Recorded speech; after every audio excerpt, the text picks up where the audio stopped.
সারা দেশের মধ্যে খুলনাতেও আজ টিসিবির পণ্য বিক্রি শুরু হয়েছে। আজ থেকে খুলনার 15টি স্থানে ট্রাকের মাধ্যমে পণ্যগুলো বিক্রি করা হচ্ছে।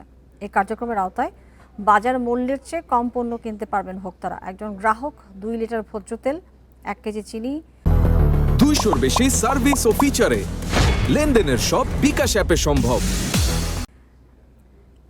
2 কেজি মসুর ডাল কিনতে পারবেন। নগরীতে প্রতিটি ট্রাকে 400 জনের পণ্য রয়েছে। প্রতিদিন 6,000 গ্রাহক এই পণ্য কিনতে পারবেন।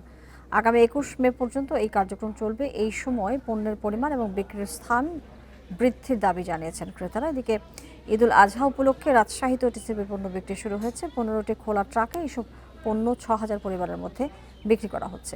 গ্রাহকরা 70 টাকা কেজি দরে 2 কেজি ডাল, 130 টাকা করে 2 কেজি ভোজ্য তেল এবং 80 টাকা করে 1 কেজি চিনি ক্রয় করতে পারবে। স্বল্প মূল্যে টিসিবির পণ্য পেয়ে খুশি ক্রেতারা। পণ্য সামগ্রী আরও বাড়ানোর আহ্বান জানান তারা।